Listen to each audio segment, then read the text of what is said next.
munang BBM update.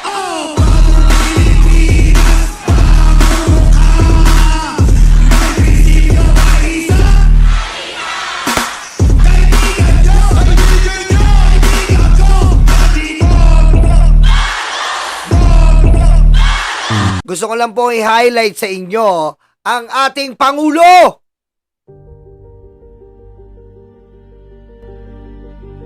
Ayan po ang medical cancer na tinayo po sa Dagupan. Ito po yung video niya.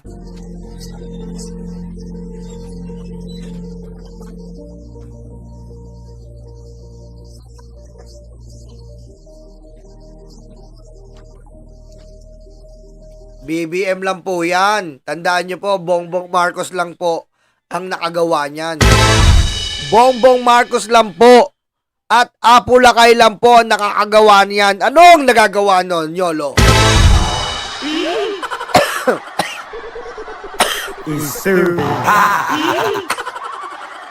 Excuse me. Natatandaan nyo pa po ba? Back in the days wherein the President Marcos Sr. built the National Cancer Institute and National Kidney and National Heart Center, that is the legacy of Americas.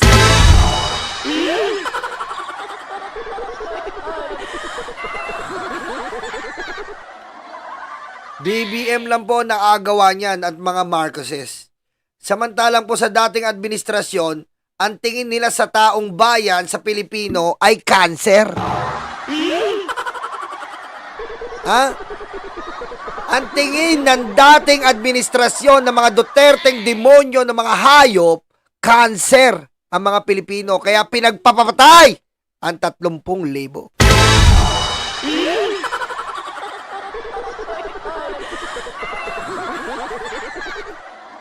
Diba? Kaya kayong mga nanonood, kung ayaw nyo mamatay, mag-like kayo. 国家主席习近平。国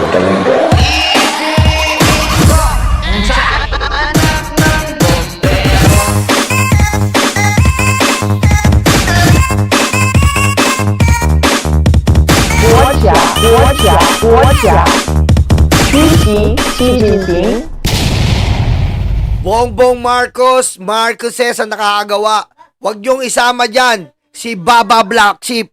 Baba Black Sheep, Baba Black Sheep, lakson daw, pagsama-samain, ang haba, Baba Black Sheep,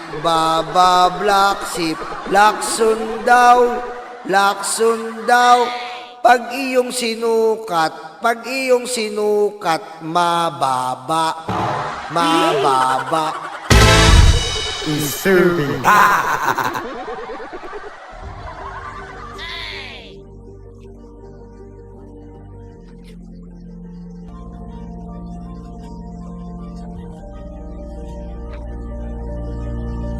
Yan po ang offer ng Pangulong ito. Yan po ang gusto ng Pangulong ito, na mga kababayan natin ay matulungan. Ang gobyerno at ang mamamayan ay may pagkakaisa, nagtutulungan sa isang layunin. Mapabuti at yumabong ang ating bansa.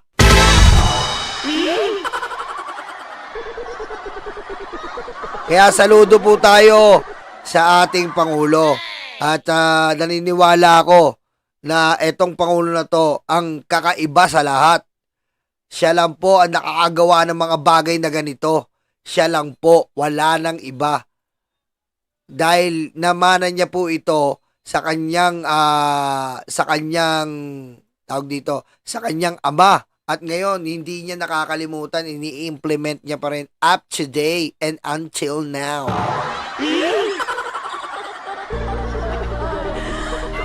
Mamaya, shoutout ko kayo ha. Pantay-antay lang. Baka maputol na naman yung internet. Okay? Bawat pasyente, mga magulang na nagdadasal, mga anak na umaasa na pagalingin si nanay o si tatay. Hindi po kayo nag-iisa. Kaagapay ninyo kami sa laban na ito. Sama-sama tayong magpagaling at magtatagumpay. Sama-sama tayo! Kita nyo yan po ang pagmamahal ng ating presidente na pilit nilang sinisiraan. Yan po ang pagmamahal ng ating presidente na pilit nilang niyuyurakan.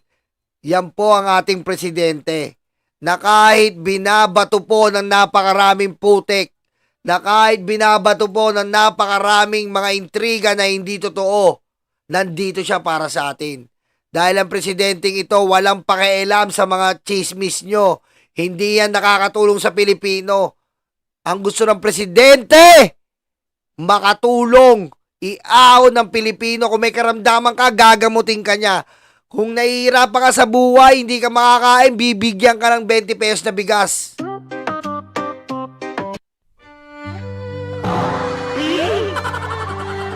Yan ang pagmamahal ng presidente!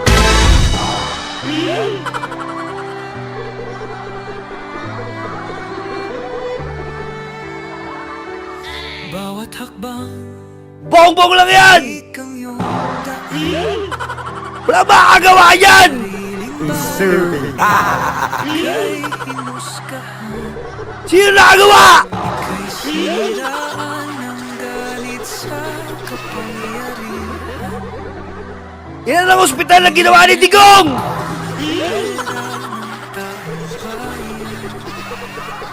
Pinapasan mong lahat ng dusa. Ilabas nyo! Matatag ka, hindi kaya ng iba.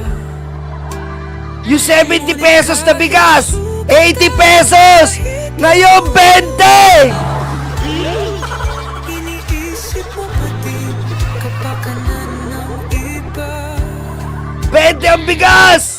Bongbong, hindi ka kailanman iiwan. Bongbong lang yan, mga kaibigan. Loyalista hanggang dulo ay nandyan.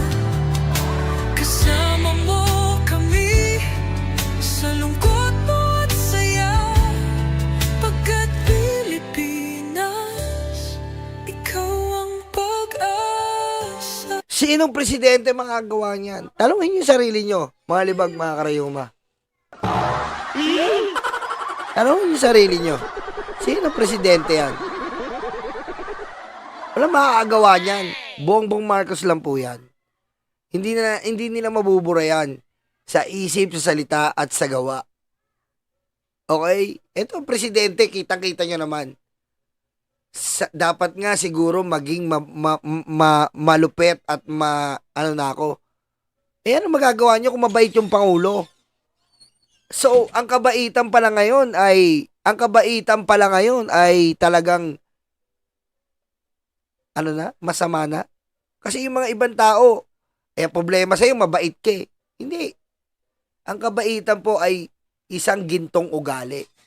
Kaso po, ang kabaitan, minsan po naaabuso. Naaabuso po ang kabaitan.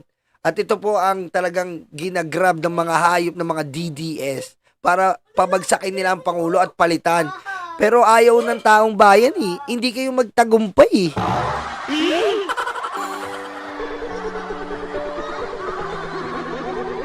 Sa laot ng unos, ikaw ay nag-iisa.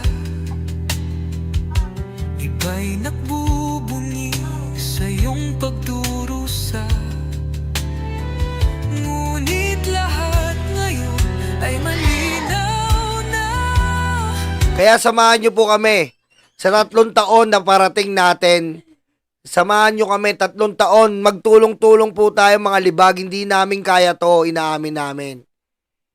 Gaya nga nung naputol kong speech kanina, sabi ko sa inyo, tulungan nyo kami. Kayo na ang magpakalat ng mga balitang totoo. Kayo na magpakalat at magbigay leksyon sa mga taong bulag. Kayo na po ang magmutawi sa mga isipan na binabalot ng kasamaan at kadiliman. Ipakita nyo. Ha? Hindi nanonood lang kayo dyan. Di pa kayo nagla-like, mga hayop kayo.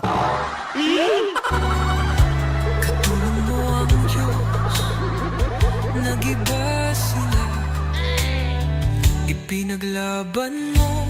Tulungan nyo kami. Yan lang naman po ang pakiusap namin eh. Sinasabi ko na to noong December pa. Malaki pa ang kahaharapin natin problema. Andito na po, sunod-sunod na. Wala kaming pakiusap sa inyong lahat. Tulungan nyo kami. It's not about YouTube. It's not about the money. It's about our country anymore. Okay? Do you understand what I'm saying? This is not about money anymore. This is not about the country. It's about our country, you know? You know what I'm saying? The future of our country is in our own hands. Ang lahing sinumpa. Nagkalat peking balita. Sa tingin nyo ba kaya ng Pangulo mag-isa? Hindi niya kaya to. Kung yung mga luga, nagbubuklod-buklod sila para sa pagbubulag sa taong bayan, tayo, kayong mga matatanda, magbuklod-buklod tayo. Ha? Tulungan natin ang Pangulo. Sinasabi ko nga sa inyo, ang isang subscriber ay isang subscriber. Pero mga katulad nyo, kayo, mahal na mahal ko kayo mga libag, mga karayuma. Kayo ang aking mga loyal subscriber. And pag meron kang isang loyal subscriber, isa lang, para na akong may 1,000,000. Dahil kaya nyong gawin. Kaya nyong gawin lahat.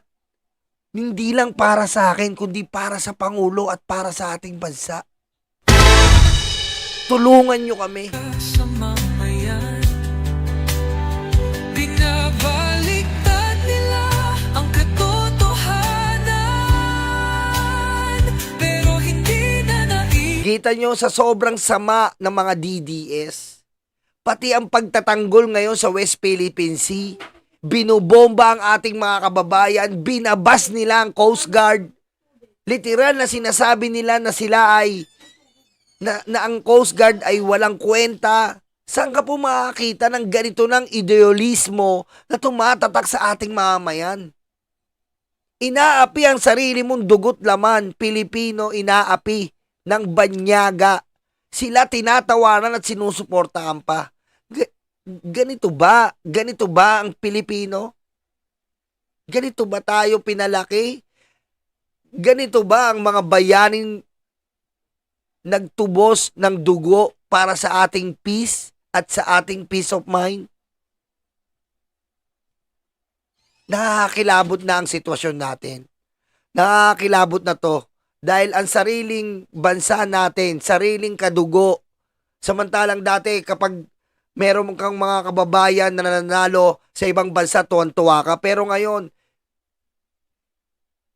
hinahayaan natin yurakan ng ating mga kababayan sa West Philippine Sea. Tutuwa ka pa, ibabas mo pa. Anong klaseng lahi meron tayo? Hindi tayo ganito. Pero ba't naging ganito tayo ngayon?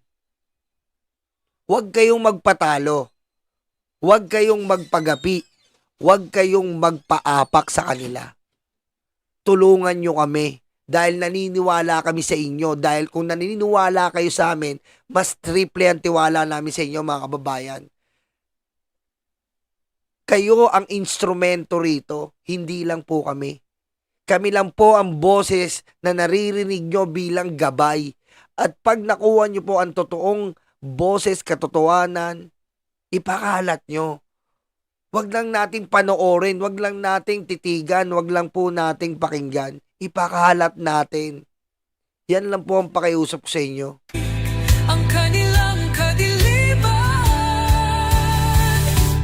Bongbong, hindi ka kailanman iiwan.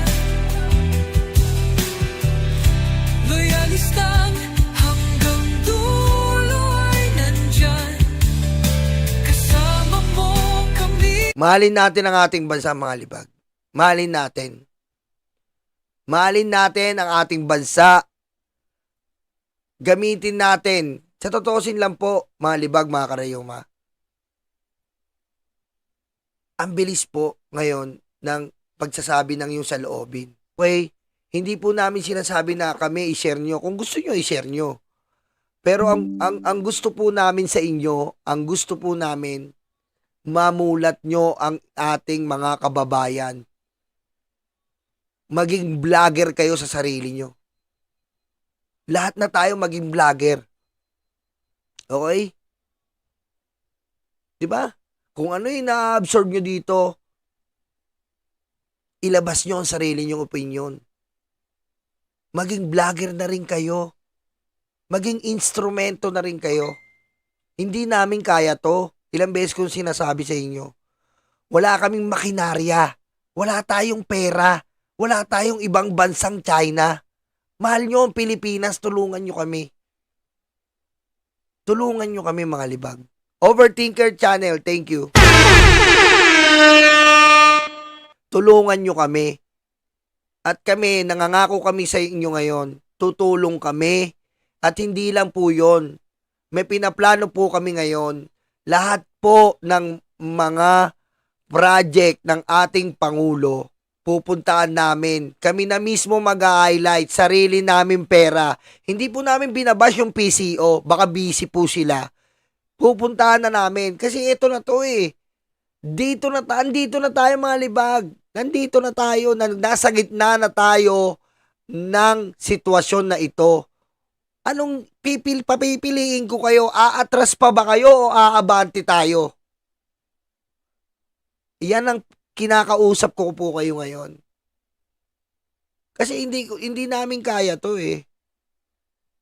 'Di ba? Kung yung mga demonyo ayos po silang magbuklod-buklod, bakit tayo hindi natin magawa? Umabante tayo, sumulong tayo, at sa pagsulong natin yon, sama-sama tayo. Magpapatalo ba tayo sa kanila? Hindi tayo dapat magpatalo sa kanila.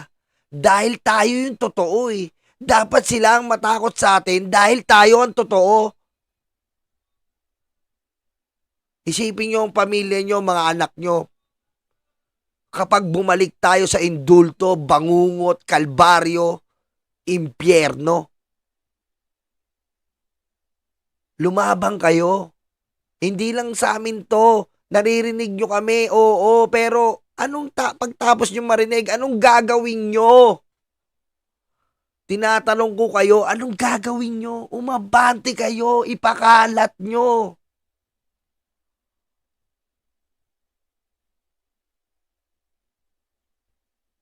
Yan lang po ang pakiusap namin. Sa lungkot mo at saya, pagkat Pilipinas, ikaw ang pag-asa. Ikinuhit ng kasaysayan ng pangalan mong dalisay.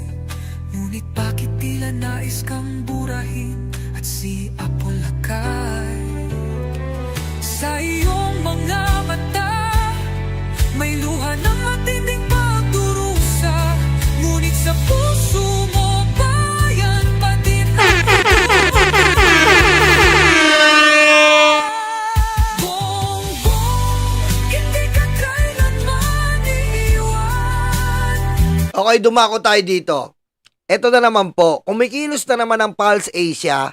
Biro nyo po, pagkatapos ng eleksyon, ano po ang mind conditioning nila? Kinukondisyon niya po ang mga tao na naniniwala ang mga tao kay Rodrigo Roa Duterte. Bakit nila ginagawa to? Ginagawa po nila ito upang paniwalain ng mga tao na masama na naman po ang gobyerno. Masama na naman po ang gobyerno at nakakapagtaka, bakit naman sunod-sunod ka, Pulse Asia? Eh hindi nyo nga nakulaan si Bam Aquino at si Kiko Pangilinan. Wow!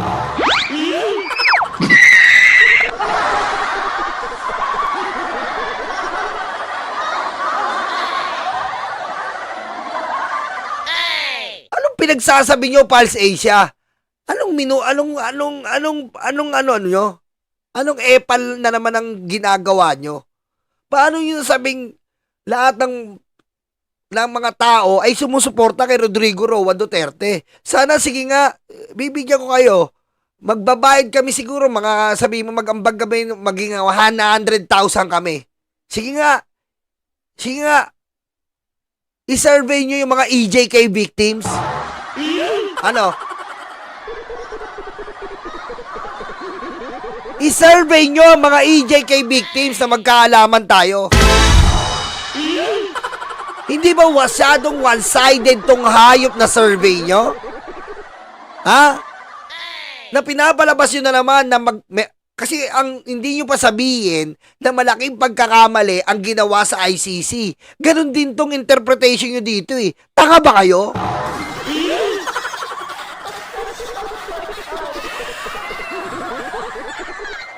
Ha? Paano yung nagagawa to, Pulse Asia? Paano yung nasisikmura to, mga hayop kayo?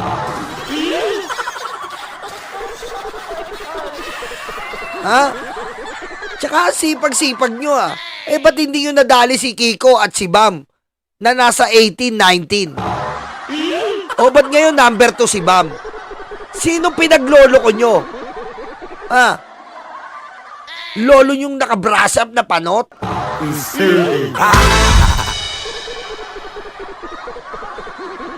Ang eting naman.